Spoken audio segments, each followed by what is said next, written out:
Hello everyone, I'm just updating you with one of the books which I bought off of Amazon, Artifacts of the Battle of the Little Bighorn. Artifacts recovered from the battlefield and in the possession of the 7th Cavalry and the Sioux Indians and Lakota and Cheyenne warriors at the time.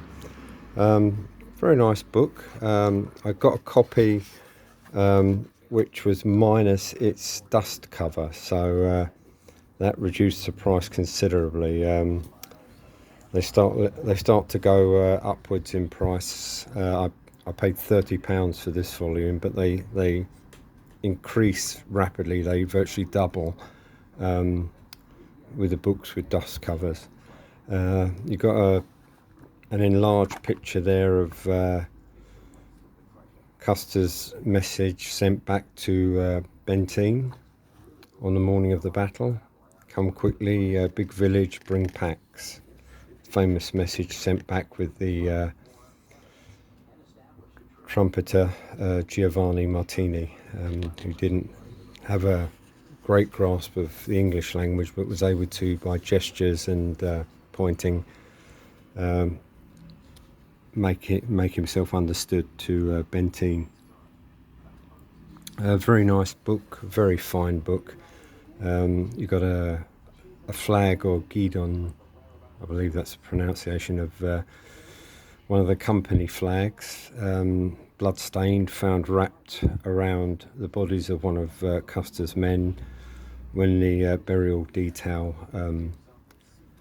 went to inter the soldiers.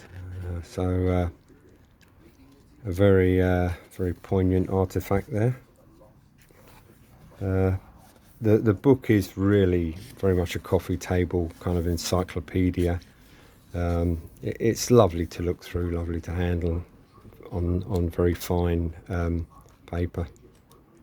It's got a fairly good history of the actual battle. Maps, pictures of the man himself, who, for those of you who know, bears a striking resemblance to Colonel Durnford, who met his end at the Battle of Isandlwana. Similar characters, apparently. Strange quirks of history. This is Custer's jacket, which I tried to replicate.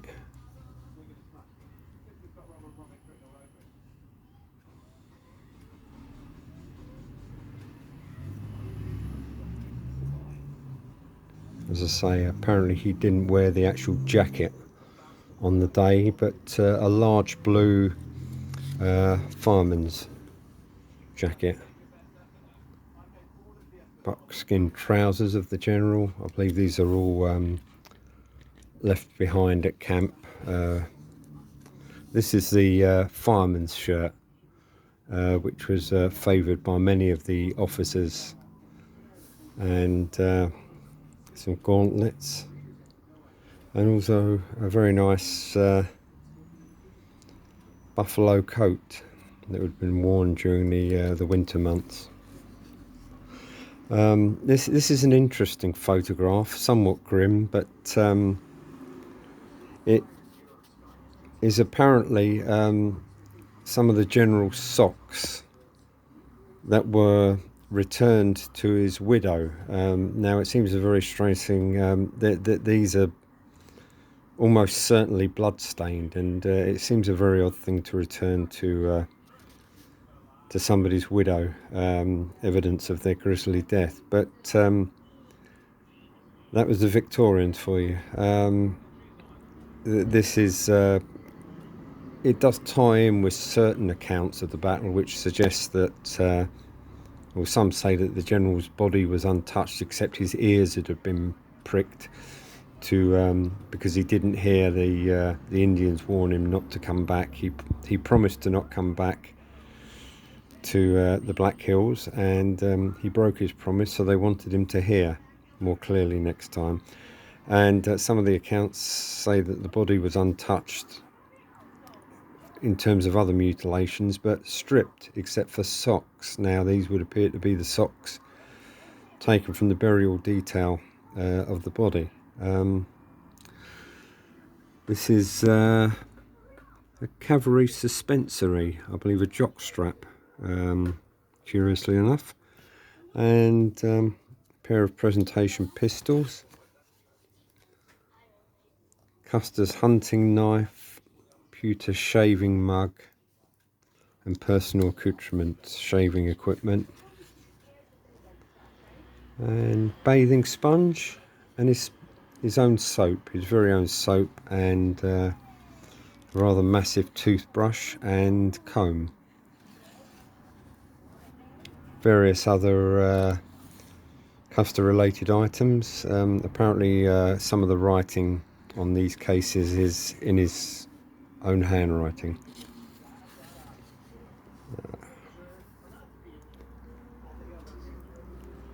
Major Reno's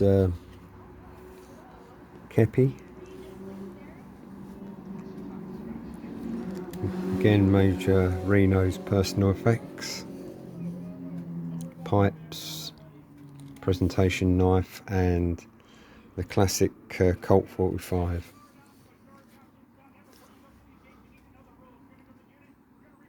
Captain Benteen, who came out with a very solid reputation after the battle. Very strange kind of almost Nelsonian type hat that used to be worn, and his field glasses. There's a number of other special effects from other officers. This is Captain Yates, his pipe. And W.W. Cook, the British, well, formerly British officer, I believe, who was one of Custer's favourites. Interesting story here.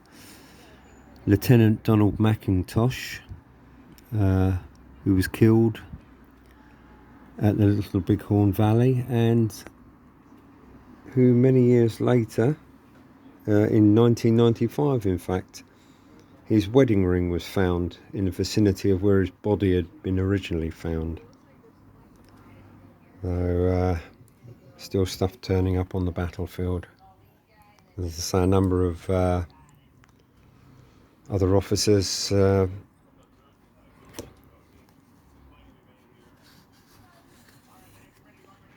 cape worn by the officers. Sabres all left behind, apparently not taken to the battlefield. Sorry. Number of other artifacts. Assistant Surgeon George E. Lord's medical kit, remains of. Stirrups and a kit left behind before the battle by Kellogg, who I believe was the Bismarck Tribune's journalist killed at the battle.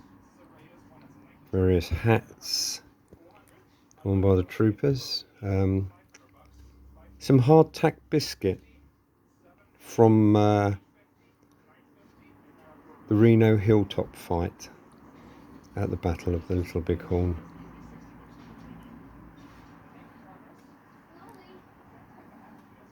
Some bones recovered from the battlefield.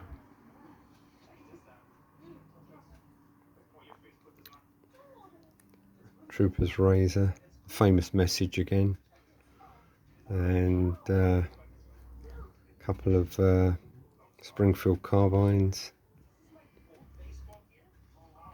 And now we come to the guidons, recovered from the battlefield.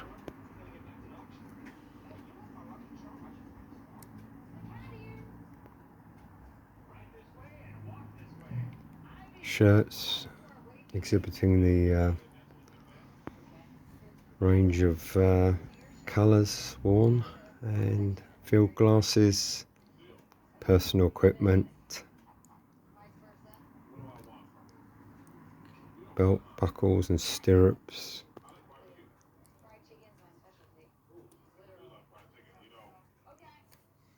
And canteen found crushed on the battlefield. Range of weapons recovered from the battlefield or of the time of the battle. Penknife, pocket knife, crushed cartridge cases from the battlefield, buttons recovered from the battlefield, various states of decomposition. I shall continue next time with the Indian artifacts. It's rather a big book. This is a very, very nice quality, and sometimes you're very disappointed when you obviously can't see inside the books, and something arrives that's not quite what you expected, but this has been a very, very good book. Okay guys, I'll speak to you later.